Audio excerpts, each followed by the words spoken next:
திருடன் திருடவும் கொல்லவும் அழிக்கவும் அல்லாமல் வேறொன்றுக்கும் வரான்.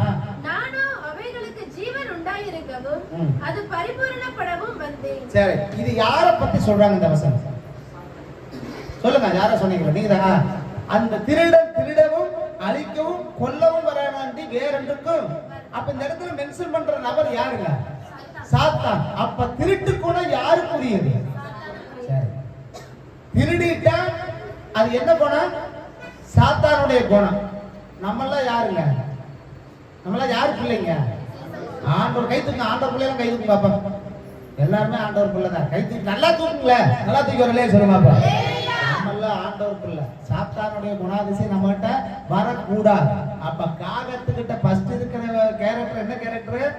திருட்டு கேரக்டர். திருட்டு குணம் காகத்துக்கு இருக்கு.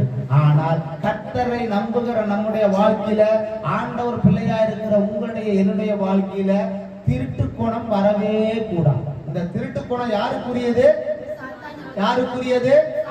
சரி, ஆதாமு ஏவாளை கர்த்தர் படைச்சார், ஏதேன் தோட்டத்துல வச்சார், சுதந்திரமா நீங்க வாழணுட்டார். எல்லாம் நீ செஞ்சிருக்க, பண்ணிக்க. ஆனா தோட்டத்தின் நடுவில் இருக்கிற நன்மை தீமை கனி என்ன பண்ணிடாத, புசிச்சிடாத அப்படின்னு சொன்ன கட்டளை. அது ஆண்டவர் சொன்ன அந்த கனியை என்ன பண்ணாத, பார்க்காத, பறிக்காத, புசிக்காத, கட்டாயாக சொல்லப்படும். ஒரு நாள் நம்ம ஏவாளை பாட்டி என்னாச்சு, ஜாலியா அப்படியே தோட்டத்தை பக்கம் உலாத்திக்கிட்டு இருக்கிறப்ப யாரு வந்தா? யாரு வந்தாங்க? சாத்தான் திருட்டுத்தனமா தான் வந்த. ஏசு இருக்கிறப்ப அந்த இடத்துக்கு சாத்தான் நுழைய முடியுமா? ஆண்டவர் இல்லாத நேரமா பார்த்து நுழைஞ்சா, பேசுனா, நைசா பேசுன, அவங்க கவர்ச்சிகரமா பேசுன. இந்த ஏவாளாண்டி என்ன ஆயிடுச்சு?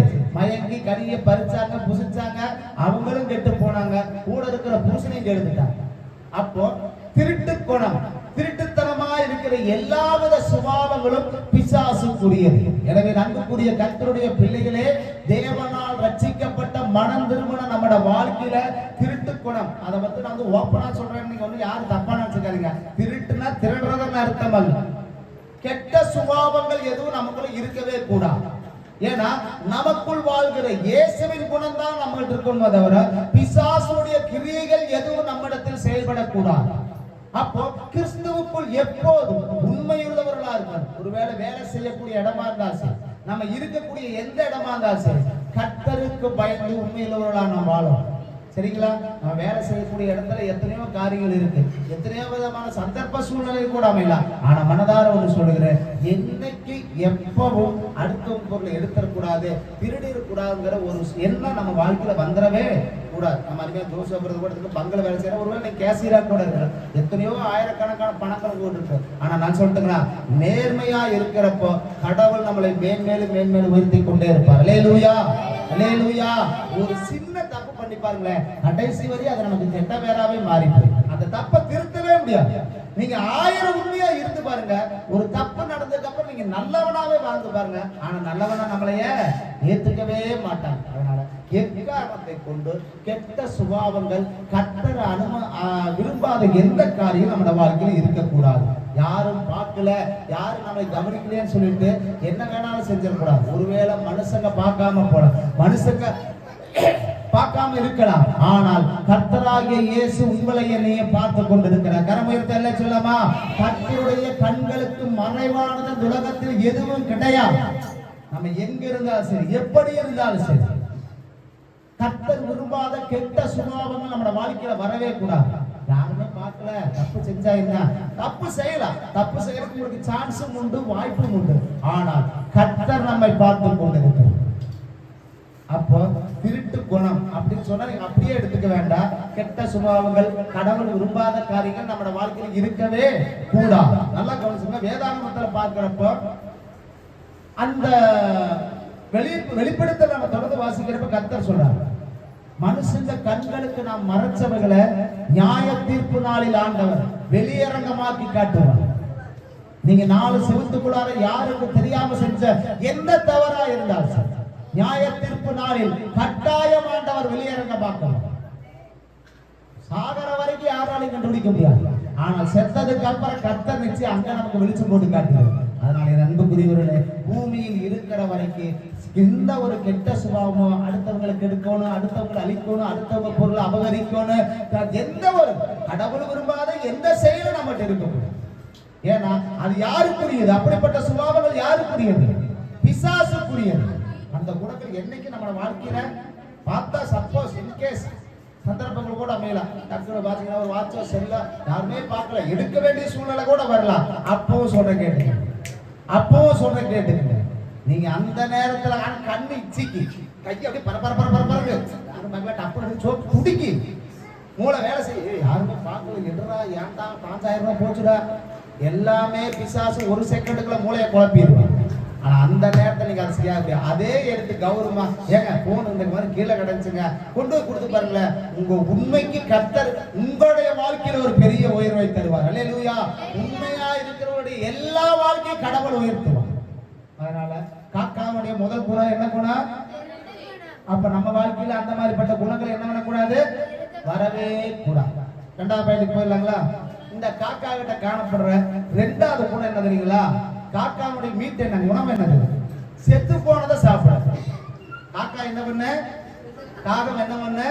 இறந்து போனவங்களை சாப்பிடும். அப்ப நல்லா கவனிச்சுக்கோங்க, செத்து போன நாற்றம் எடுத்தவைகளை இந்த காக்கா சாப்பிடும். எபிரேயர் எழுதின நிருபம் 6வது அதிகாரம் 1வது வசனம். எபிரேயர் 6ஆம் அதிகாரத்துல 1வது வசனம். ஆகையால்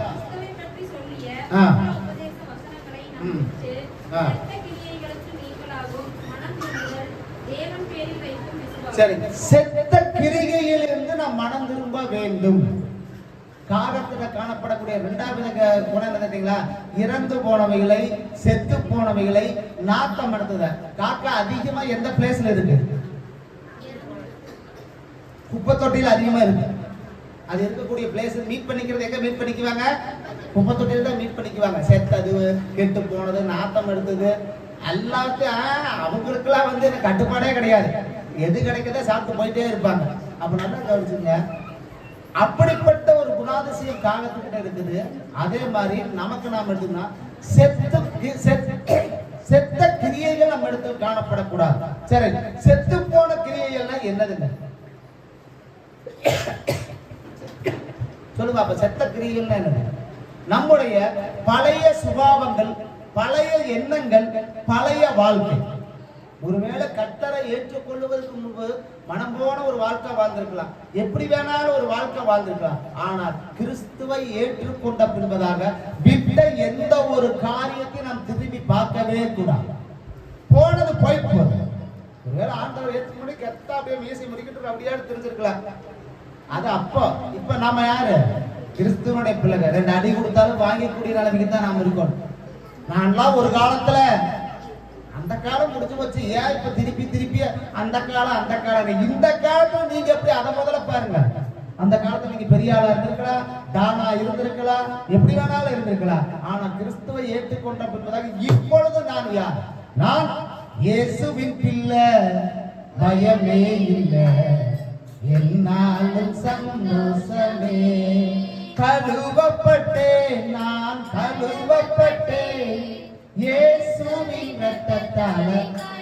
என்னைக்கு பாஸ்டர் தலைமுடியை புடிச்சு தண்ணிக்குள்ள முக்கி இயேசுவின் நாமத்தினால, பிதா குமாரன் பரிசுத்தாவின் நாமத்தினால உனக்கு நான் ஞானஸ்நானம் கொடுக்கிறேன். பழையவைகள் ஒளிந்து போயின, எல்லாம் புதிதாயின. செத்த பழைய மனுஷன், பழைய கிரியை, பழைய என்ன தண்ணியோட தனியா போச்சு. எந்திரிக்கிறப்ப நம்ம யாருங்க? புதிய மனிதனாக. பழைய சுபாவங்கள் எல்லாம் ஒழிந்து புதிய ஒரு மனிதனாக கிறிஸ்துவுக்குள், கிறிஸ்துவை பிரதிபலிக்கிற மனிதர்களாக நாம் வாழ வேண்டும். இதே 5 வருஷம் முன்னாடி என்னை தோற்றுந்தீன்னு வச்சுக்க, அதை இப்ப சொல்லணும்னு அவசியமே இல்லையா? 5 வருஷம் முன்னாடி தோற்றுந்தா நீ என்ன வேணாம் பண்ணி, இப்ப ஏன் அதை பத்தி பேசிக்கிட்டு இருக்கிறோம்? வேண்டாம். நம்ம எல்லாவற்றிலும் மாறினவர்கள் என்பதை மறந்து போய் விடலாம். செத்த கிரியல், சீ வேண்டாம் போ அப்படின்னு ஒதுக்கிற எதையுமே நாம் என்ன பண்ணி கூடாதுங்க? திரும்பி பார்க்க கூடாது. செத்தவைகளை நாம் நினைத்து பார்க்க கூடாது, பழையவைகளை நினைத்து பார்க்க கூடாது, நாற்றம் எடுத்தவைகளை நாம் திரும்பி பார்க்கவே கூடாது. ஒருவேளை ரட்சிக்கப்பட முன்னாடி மாதிரி வேல்சாண்டியா கூட எடுத்துக்கல, நிறைய ஃப்ரெண்ட் இருந்திருப்பாங்க. தொட்டா சொல்லுங்க, அப்பா டே மச்சா டே ஒரு 500 இந்தாடா 5 செகண்ட் போட்டுறேன். அன்னைக்கு 1000 பேர் இருந்திருப்பாங்க. ஆனா ஆண்டவர் ஏத்துக்கிட்டதுக்கு அப்புறம் ஒரு சில பேர் நண்பர் இல்லாம போலாம். ஆனா கர்த்தர் நம்ம கூட இருக்கிறாரு, என்னைக்கு மறந்து போகக்கூடாது. அல்லேலூயா.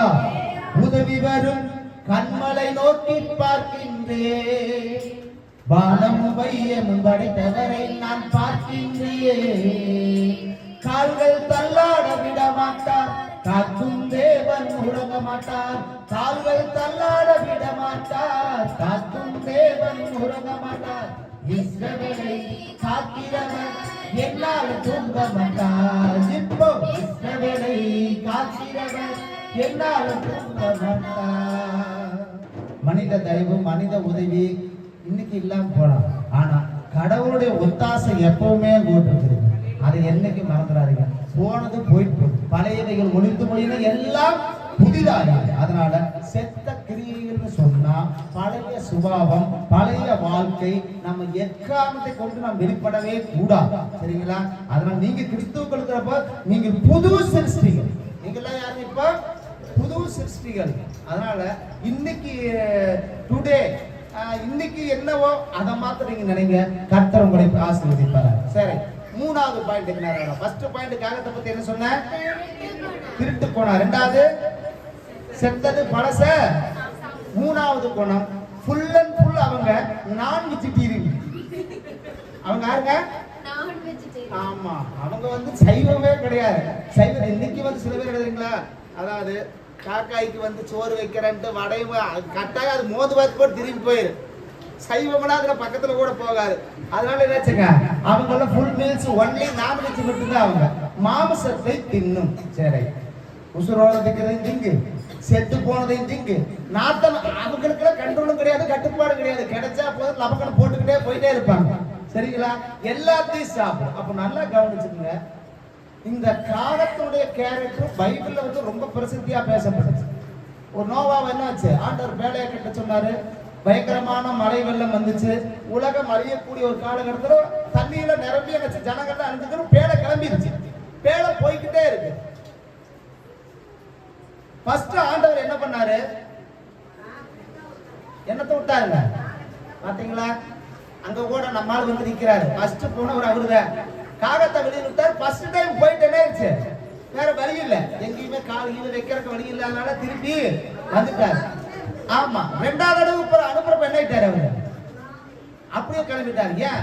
உலகம் முழுவதும் செத்து போனது அத்தனை முதங்க ஆரம்பிச்சிருச்சு. அடே அப்பா, அவங்கடா உள்ள வச்சுட்டு வெறும் நெல்லை போட கொல்ல போட வெளியில பாரு, உலகமே செத்து முதக்குது. ஃபுல் வெஜிடேரியன், சாரி ஃபுல் நான் வெஜிடேரியன் கிடக்குது. போன காக்கா திரும்பி வரல. ஏங்க, அங்க அவங்க சாகர வரைக்கும் உணவு அங்க ரெடியா இருக்கு. சரி, அப்ப நல்லா கவனிச்சுங்க. அடுத்து ஒன்னு அனுப்புனாரு. என்ன அனுப்புனாரு? புறாவை அனுப்புனாரு. அது அங்கேயும் போயிட்டு வந்து, ஆனா கடைசியா வரப்ப அது என்ன வந்துச்சு? ஒரு ஒலிவ மரத்தினுடைய இலைய வாயில் கம்பி கொண்டு வந்துச்சு. ஜலம் பற்றி மரங்கள் தெரிய ஆரம்பிச்சு. சரி, அப்ப நல்லா கவனிச்சுங்க. அதாவது இந்த காகம் பாத்தீங்கன்னா ஃபுல் அண்ட் ஃபுல் நான் வெஜிடேரியன். இந்த கலாத்தியர் வந்து 5ஆம் அதிகாரத்துல 19ஆம் வசனத்துல இருந்து 21ஆம் வசனம் வரைக்கும் வாசிக்க வேண்டாம், வாசிக்க டைம் இருக்க. மாம்சத்தினுடைய கிரியைகள் நம்மளை விட்டு அழிய வேண்டும். மாமிச இச்சை நம்ம வாழ்க்கையில வரவே கூடாது. என்னங்க அப்படின்னா என்ன ராஜா? ஏதாவது கறிகிரி திங்க வேண்டாம்னு சொல்றியா? வாரத்துக்கு ஒருக்க கறி திங்கன்னா பாதி உடம்பு அப்படியே இழுத்துக்குமே. கறி திங்க வேண்டாம் சொல்லுவீங்க. மாம்சத்தின் இச்சைகள் என்ன? இந்த சரீரம் கடவுளுக்குரியது. சரீரத்துல கெட்ட காரியங்கள் எதையும் செய்யக்கூடாது. சரிங்களா? அந்த சரீரம் கடவுளுக்குரியது. நம்மளை வந்து கொஞ்ச நாள் என்ன பண்ணாருன்னா பூமியில் அனுப்பிக்கிறார். ஒரு 70 வயசு 80 வயசு பூமியில இருந்து கடவுளுக்காக நீ வாழ்ந்துவான்னு நமக்கு சான்ஸ் கொடுத்து கடவுள் அனுப்பி இருக்கிறார். சரிங்களா? அப்ப இருக்கிற வரைக்கும் இந்த சரீரத்துல எந்த ஒரு தவறான காரியம் செய்யக்கூடாது. இந்த சரீரத்துக்கு உரிமையாளர் நாமல். ஆனா தூங்கி எந்திரிச்சு என்ன பண்றோம்? அது வளைக்கிறோம், குளிக்கிறோம், எங்காச்சும் பத்திரம். நம்ம ஒன்லி வந்து லக்ஸ். நம்ம இருக்கிற நேரத்துக்கு என்ன பண்ணுவோம்? லட்சு தான் போட்டு குடிப்போம், பிஎர்சி சோப்பு தான் குடிப்போம், பவுடர் அடிப்போம், அதை பண்ணுவோம். நம்மளா ஏதோ ஆம்பளைக்கு பரவாயில்ல ஒரு சோப்பை போட்டு பவுடர் அடிச்சு கிளம்பி போயிட்டே இருப்பாங்க. இந்த பிள்ளைகளும் பொம்பளைகளும் பண்ற அக்கிரமம் இருக்குங்களே, கிட்டத்தட்ட 1 மணி நேரம் நினைக்கிற மேக்கப் பண்றாங்க. எப்படியோ உசுரோடு இருக்கிற வரைக்கும் நம்மளோட சரீரத்தை அலக்கரிச்சாலும் சரி, தீமை எக்காரணத்தை கொண்டு நம்ம சரீரத்துல செய்யக்கூடாது. அதாவது மாம்சீக இச்சை நம்மளோட சரீரத்துக்கு வரக்கூடாது. சிம்சோனுடைய அழைப்பும் இயேசுனுடைய அழைப்பும் ஒண்ணுதான். இயேசுவை எப்படி ஆண்டவர் தெரிந்து கொண்டு அழைச்சு இந்த பூமிக்கு அனுப்பினாரா, அதே கேரக்டர் தான் சிம்சோனை அழைச்சாரு, அனுப்பினாரு. ஆனா பாருங்க, கர்த்தர் மரண பரியந்தம் தன் பிதா தன்னை அனுப்பின சித்தத்தை நிறைவேற்றி முடித்தார். ஆனால் சிம்சோன் விழுந்து போனார். என்னங்க, சாதாரண மாமிச இச்சையினால, மாமிசத்தினுடைய ஆசையினால என்னாச்சு, சிம்சோனுடைய வரலாறே அழிந்து போனார். ஆனால் யோசேப்பை பார்த்துட்டீங்கன்னு சொன்னீங்கன்னா பாவத்துக்கு விலகி ஓடினார்.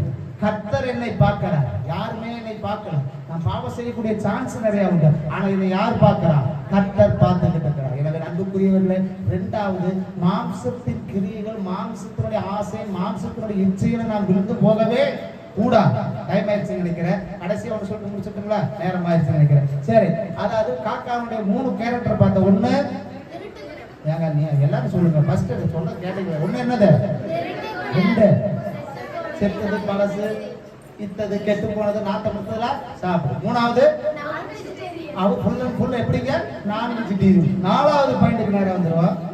மற்ற பறவைகளுக்கு அது எப்பவுமே உதவி செய்யாது. மற்ற பறவைகளுக்கு பாத்தீங்கன்னா அது எப்பவுமே என்னாச்சு, உதவி செய்யவே செய்யாது. காக்காவுடைய ஒரு பிளஸ் உண்டு, மைனஸ் உண்டு. இப்ப நான் பேசுறது மைனஸ் மட்டும் தான் பேசிட்டு இருக்கிறேன், பிளஸ் நிறைய உண்டு. வேதத்திலேயே ஊழியக்காரனை போஷிச்சது காகத்தை தான் கர்த்தர் அனுப்பினார். கரமத்தில் சொல்லுங்களா, பிளஸ் ஒரு தனி மெசேஜ், தனி செய்தி. பிளஸ் பத்தி பேசல, மைனஸை பத்தி மாத்திரம் நான் பேசிட்டு போயிட்டே இருப்பேன். அப்போ மற்ற பறவைகளுக்கு அது உதவி செய்யாது. 2வது பண்ணி சொன்னா தன் இனத்தோட மட்டும்தான் கூடி வாழும். யாராவது காக்கா வந்து வேற பறவையோட வந்து பார்த்துருக்கீங்களா? ஏதோ நீங்களே அருமையா சொன்னீங்க, செத்தா ஒண்ணு கூடிடு, சாப்பிட்டாலும் ஒண்ணு கூடிடு. அது ஏன்னா இனத்தோட மட்டும்தான் சரி, மற்ற இது கூட என்ன ஆகுதுங்க, காம்ப்ரமைஸ் ஆகவே ஆகாது. சரி, அப்ப பாத்தீங்கன்னா மற்ற பறவைகளுக்கு உதவி செய்யாதுன்னா குயிலுக்கு வந்து கூவ தெரியுமா தவிர கூடு கட்ட தெரியாது. குயில் முட்டை எங்க போடும் தெரியுங்களா? அது கன்ஃபார்மா? சரி, அப்ப இந்த குயில் முட்டை எங்கதான் போடு, காக்கா கூட்டு தான் போடு. ஆனா அந்த காக்கா என்ன பண்ணிடு, வந்து பாக்க என்னடா 1 2 3வது தப்புன்னு உருட்டி கீழே தள்ளிடு. புதுசா ஒண்ணு இருக்குது, எவனா வந்து வேலைத்தனம் பண்ணிட்டு போயிட்டாண்டா நம்ம நேரத்துல, தப்புன்னு உருட்டி என்ன பண்ணிடு, கீழே தள்ளிடு. ஏதோ 1 2 தப்பு தவறி பொழைச்சு வந்தா வாழ்ந்தா உண்டு. அப்ப நல்லா கவனிச்சுங்க, அதாவது மற்றவர்களுக்கு நாம உதவியாக இருக்கணுமா தவிர எக்காரணத்தை கொண்டு யாருக்கும் உபத்திரமா வாழவே கூடாது. நம்ம சொந்தக்காரங்க பத்தியும் சரி, நண்பர்கள் பத்தியும் சரி, இருக்கக்கூடிய இடத்துல சரி, தொழில் செய்யக்கூடிய இடத்துலையும் சரி, நம்ம நல்லவர்கள் மற்றவர்களுக்கு நன்மை செய்கிறவர்களாக இருக்கணும், தவிர தீமை செய்கிறவர்களாக இருக்கவே கூடாது. அதனால அன்புக்குரிய கிறிஸ்தவ மக்களே, நீங்க ஆண்டவர் பிள்ளைங்கிறது ஒவ்வொரு நிமிஷம் நீங்க நினைச்சுக்கணும், சரிங்களா? உங்ககிட்ட இருந்து பிறர் வெறுக்கத்தக்க எந்த ஒரு காரியமும் எந்த ஒரு சூழ்நிலை வந்துடவே கூடாது. அப்புறம் அருமையான மனுஷனப்பா, அருமையான சிஸ்டர்ப்பா, நல்லா உண்மையான எத்தனையோ சந்தர்ப்பங்கள் மாறா. திடீர்னு பைப்பு தண்ணி பிடிக்க போலாம், திடீர்னு என்னாங்க அவங்க பிடிச்சவங்களே கூட வேண்டு பிடிக்கலாம். நீங்க நல்லாவே பார்த்துப்பீங்க, இப்பதான் 5 கூட பிடிச்சிங்கன்னா பிடிக்கவே வைக்கலாம், கோபம் வரத்தான் செய்ய, உடனே குடத்தை தூக்கத்தான் செய்ய, அப்படியே ஒரு ஃபைட் பண்ணத்தான் செய்ய. இருந்தாலும் அந்த நேரத்தில் நீங்க ஆண்டவர் பிள்ளைங்கிறத மறந்துடாதீங்க. போ, அப்படித்தானே இன்னொரு 5 கூட பிடிச்சிட்டு போ, எனக்கு நீ தண்ணி கிடைச்சா என்ன கிடைக்காது. கர்த்தர் எல்லாத்தையும் பார்த்து உங்களுடைய பொறுமை, உங்களுடைய கீழ்ப்படிதலை ஆண்டவர் பார்த்துக்கிறார். மற்றவர்களுக்கு இடைஞ்சலா என்னைக்கு கிறிஸ்தவ வாங்கவே கூடாது. ஆண்டவருடைய பெரிதான கிருபினால பாட்டின்னு சொன்னீங்கன்னா, நாங்கள் முத ஊழித்த ஆரம்பிச்சு அழகாபுரம் இருக்கிறப்ப பயங்கர சண்டை நடக்குது. மைக்கு போட முடியாது, சட்டம் போட முடியாது, ரோட்டில் நின்று பயங்கரமா எல்லாம் பிரச்சனை பண்ணுவாங்க. ஆனா இங்க பாருங்க, ஆண்டவருடைய பெரிதான கிருபில மைக்கை போட்டு நம்ம என்ன கத்துனாலும் எந்த வரை எடுத்தாலும் அல்லேலூயா, கர்த்தர் எல்லா வித வாசல்களையும் திறந்து கொடுப்பார். கர்த்தர் சித்தத்துக்கு, கர்த்தர் விருப்பத்துக்கு கொடுங்க, எல்லாவற்றையும் ஆண்டவர் செய்ய வல்லவராக இருக்கிறார். நம்முடைய இயேசு கிறிஸ்து நாம் ஆராதிக்க தொழுது கொள்கிற ஆண்டவர் கடைசி வரம், மரணத்தின் கடைசி பரியந்தம் அவர் பிதாவின் சித்தத்தை மாத்திரம் செய்தார். பிதாவே, இவர்களை மன்னியும், தாங்கள் செய்கிறது இன்னதென்று அறியாது இருக்கிறார். மறிக்கிற தருவாயில கூட அடிச்சவன் நிக்கிற, காரித்து போனவன் நிக்கிற, சவுக்கு அடிச்ச எல்லாரும் நிக்கிறார். ஆனா மறிக்கிற தருவாயில கூட ஆண்டவர் என்னை அடிச்சிட்டீங்கடா, உன் வாழ்க்கைக்கு உருப்படவே மாட்டேன், எந்த வார்த்தையோ அந்த செயலோ சொல்ல ஆண்டவர் வாயில் வரவே கிடையாது. நாமும் அப்படித்தான் எக்காரணத்தை கொண்டு மற்றவர்களுக்கு இடைஞ்சலான ஒரு வாழ்க்கை வாழ்ந்தவே கூடாது. அப்படியா தப்ப போ, அனுசரிச்சு போய்க்கும், விட்டு கொடுத்துப்பாங்க. நீங்க என்னைக்கு குறைஞ்சு போயிட மாட்டீங்க. கடவுள் பார்க்கிறார். ஏற்ற வேளையில் எந்த இடத்தில் அவமானப்பட்டமோ, எந்த இடத்தில் தலை குனிந்தோமா, தலை குனிந்த இடத்திலேயே அவர்கள் கண்களுக்கு முன்பதாகவே கர்த்தர் நம்முடைய தலைகளை உயர்த்துவார். அல்லேலூயா. தாழ்ந்து போறதாலேயே விட்டு கொடுத்து போறதாலே யாரும் கெட்டு போனது கிடையாது. கிறிஸ்துவுக்குள் நீங்க அப்படி இருங்க, உங்க வாழ்க்கை ஆசீர்வதிக்கப்படும். அப்ப அந்த காகா பாத்தீங்கன்னா தன்னுடைய இனத்தோட மட்டும்தான் சேரு.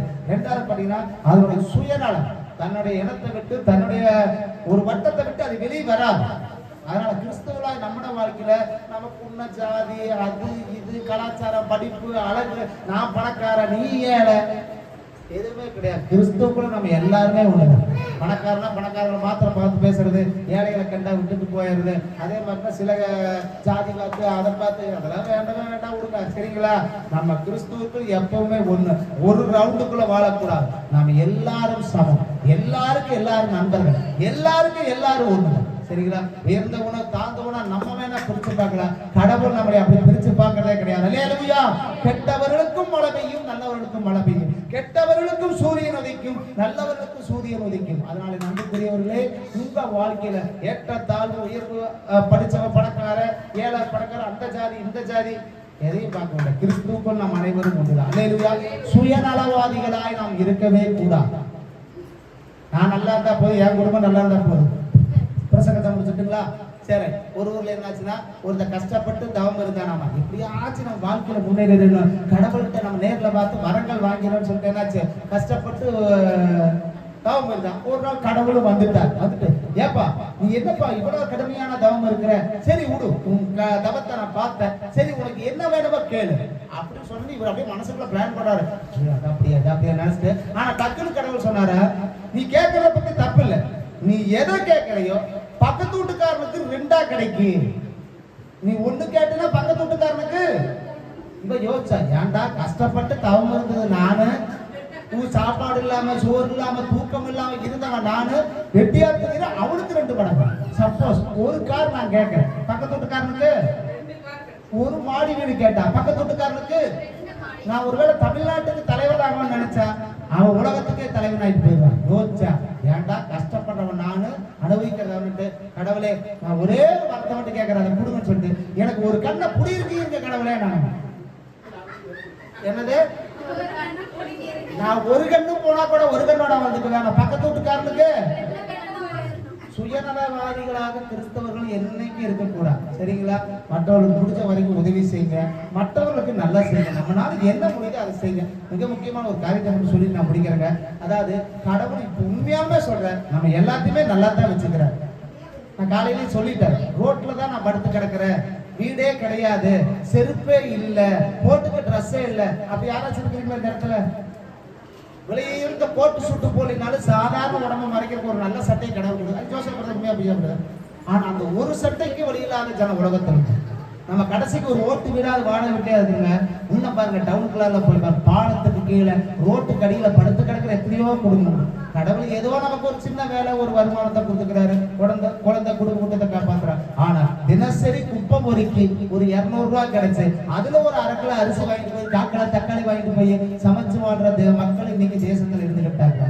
ஆனா அவர்களை காட்டுற கடவுள் நம்மளை நல்லா தான் வச்சுக்கிறார். கரமையில சொல்லாமா, இருக்கிற நிலையிலிருந்து கர்த்தர் இன்னும் பெரிதான நிலைக்கு கொண்டு போவார். அவரால் கூடாத காரியம் முடியாத காரியம் எதுவுமே கிடையாது, எல்லாம் நடக்கும். பொறுமையோட காத்துங்க. இங்க உட்கார்ந்து இருக்கிற உங்க ஒவ்வொருவருடைய வாழ்க்கையிலும் கர்த்தர் பெரிய காரியங்களை செய்வார். அதனால காகத்தினுடைய கெட்ட குணங்களை பார்த்தோம், காகத்துக்கு மொத்த நம்ம குணங்களையும் பார்த்தோம். அப்ப காகத்துக்கு அந்த குணம் இருந்துட்டு போகுது, ஆனா நமக்குள்ள அப்படிப்பட்ட குணங்கள்ல என்ன பண்ணக்கூடாது, இருக்க கூடாது. நம்ம கிறிஸ்தவர்கள் என்பதை, நம்ம ஆண்டவருடைய பிள்ளைகள் என்பதை ஒரு நாளும் மறந்து விடக்கூடாது. சரிங்களா?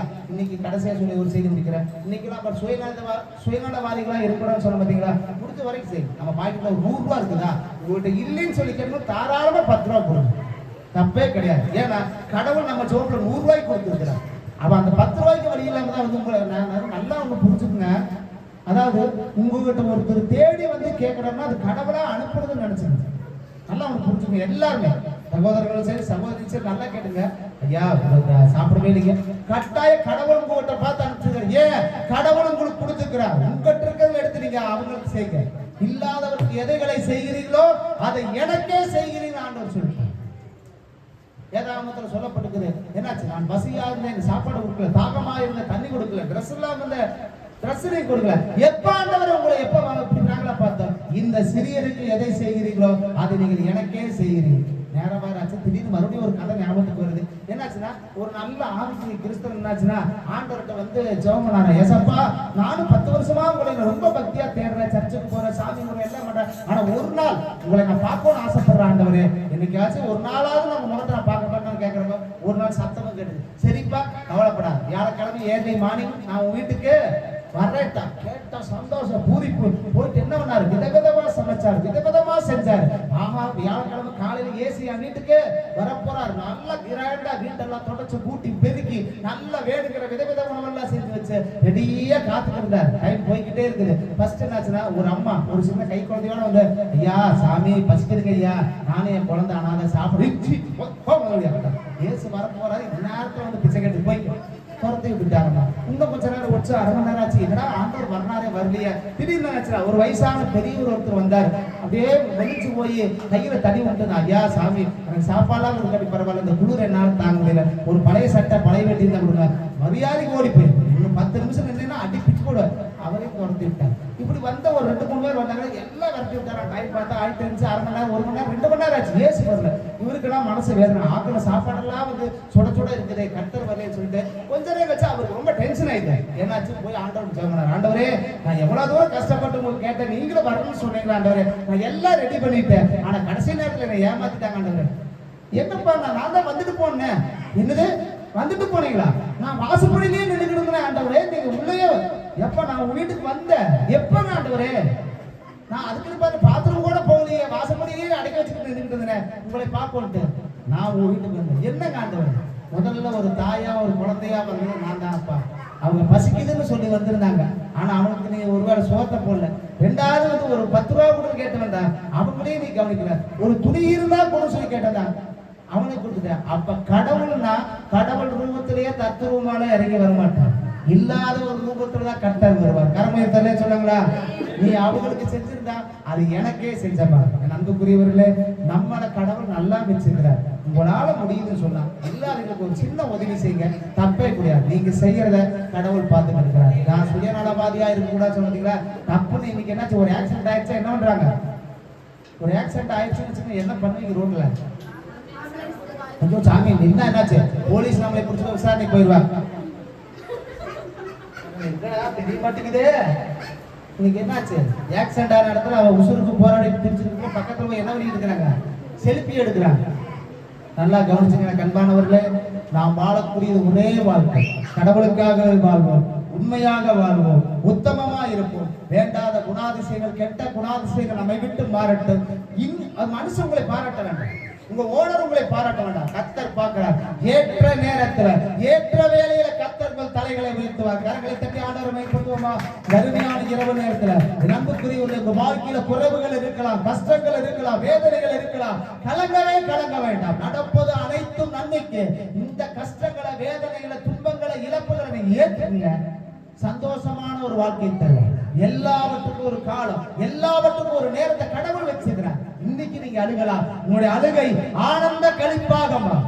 இன்னைக்கு நீங்க கஷ்டப்பட்டு கடன் வாங்குறவங்களா இருக்கிறார், கர்த்தர் அநேகருக்கு கொடுக்கத்தக்க ஒரு காலத்தை வச்சிருப்பார்.